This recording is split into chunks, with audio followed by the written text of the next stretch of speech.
اگر نظریہ یہ ہے کہ میں صرف اللہ سے مدد مانگتا ہوں، میں کسی سے نہیں مانگتا، تو کوئی بات نہیں، کوئی پریشانی نہ مانگ۔ اور اگر نظریہ یہ ہے کہ اللہ کے علاوہ کوئی مدد کر نہیں سکتا، تو پھر تربیت کی ضرورت ہے۔ پھر تربیت کی میں آپ کو میں آج پھر حضرت عبداللہ ابن عباس کی تفسیر ابن عباس لایا ہوں صاحب، تاکہ یہ ہمیں معنی سکھائے، وہ شخص ہمیں معنی سکھائے جس نے رسول اللہ صلی اللہ علیہ وسلم کی زبان وحی ترجمان سے معنی سنا ہے۔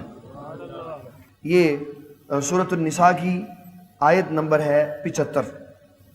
اللہ تعالیٰ جل مجدہ الکریم فرماتا ہے وَمَا لَكُمْ لَا تُقَاتِلُونَ فِي سَبِيلِ اللَّهِ، اور تمہیں کیا ہو گیا ہے کہ تم اللہ کی راہ میں جہاد نہیں کرتے۔ اور کس سے کہا؟ وَمَا لَكُمْ يَا مَعْشَرَ الْمُؤْمِنِينَ، اے مومنوں کی جماعت تمہیں کیا ہو گیا ہے کہ تم اللہ تعالیٰ کی راہ میں جہاد نہیں کرتے۔ وَتُقَاتِلُونَ فِي سَبِيلِ اللَّهِ فِي طَاعَةِ اللَّهِ مَعَ أَهْلِ الْمَكَّةِ، اللہ تعالیٰ کی اطاعت کرتے ہوئے اہل مکہ کے ساتھ تم جہاد کیوں نہیں کرتے؟ وَالْمُسْتَضْعَفِينَ مِنَ الرِّجَالِ وَالنِّسَاءِ وَالْوِلْدَانِ وَالصِّبْيَانِ، اور یہ جو کمزور بندے ہیں اور عورتیں ہیں اور یہ جو بچے ہیں، ان کی طرف سے تم جہاد کیوں نہیں کرتے؟ اور وہ کیا کہتے ہیں؟ الذین یقولون ربنا اخرجنا من هذه القرية الظالم اهلها، یا اللہ ہمیں اس بستی سے، مکہ کی بستی سے نکال، یہ مکہ والے بڑے ظالم ہیں، یہ مکہ والے بڑے ظالم ہیں۔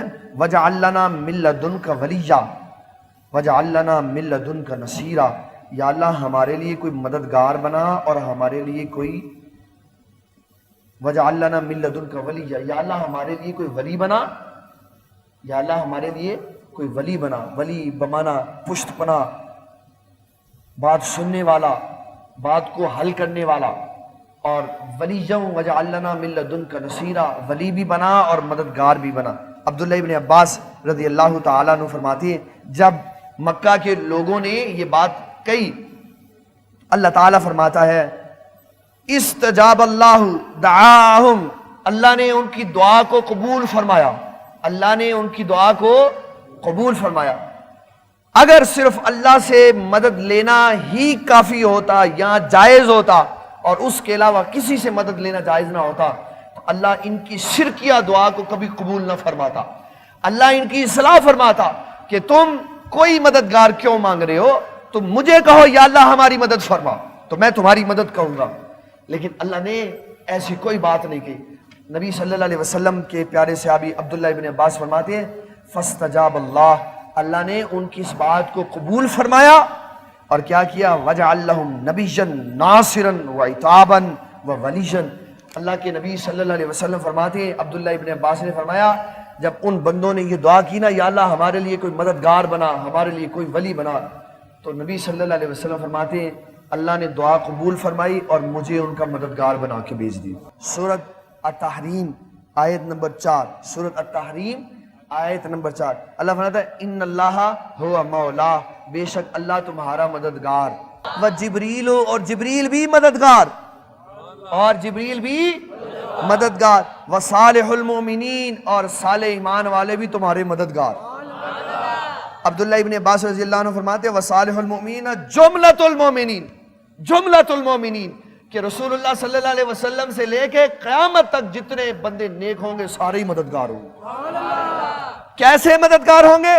فرمایا میں بتا دیتا ہوں، جملۃ المؤمنین المخلصین اعوان اللہ علیکما مثل ابی بکر وعمر وعثمان وعلی، فرمایا جس طرح ابو بکر صدیق مددگار، جس طرح عمر بن خطاب مددگار، جس طرح عثمان بن عفان مددگار، جس طرح علی المرتضیٰ مددگار، اس طرح قیامت تک آنے والا ہر نیک بندہ مددگار ہے۔ تو یہ عبداللہ ابن عباس کو پڑھو، یا ایھا الذین آمنوا استعینوا بالصبر والصلاۃ، کہا صبر سے اور نماز سے بھی مدد لے لیا کرو۔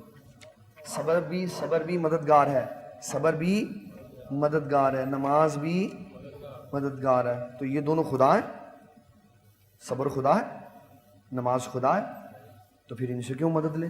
اللہ اکبر۔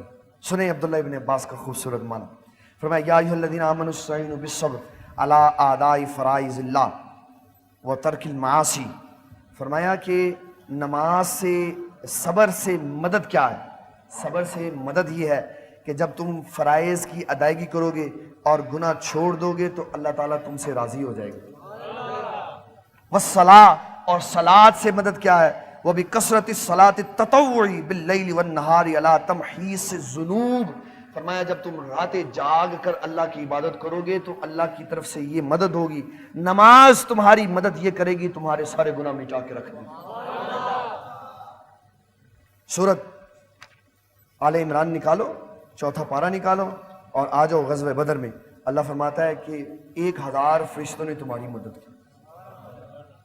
اذ تستغیثون ربکم فاستجاب لکم انی ممدکم بألف من الملائکۃ مردفین، فرمایا بدر والوں نے جب ہم سے مدد مانگی تو ہم نے 1000 فرشتوں سے مدد کی۔ تو یا اللہ تو فرشتوں سے کیوں مدد کرتا، خود ہی کر دیتا، تو فرشتوں کا محتاج ہے، کیوں فرشتوں سے مدد کی؟ پھر فرمایا نہیں، جب انہوں نے دوبارہ مدد مانگی بثلاثۃ آلاف، پھر ہم نے 3000 فرشتوں کے ساتھ کی، پھر میرے محبوب نے دعا کی تو میں نے 5000 فرشتوں سے مدد کی، تاکہ میں بتاؤں کہ میں بھی مددگار ہوں، میں جس کو مدد پہ لگا دیتا ہوں وہ بھی مددگار ہے۔ اب عقیدہ اور نظریہ کیا ہے؟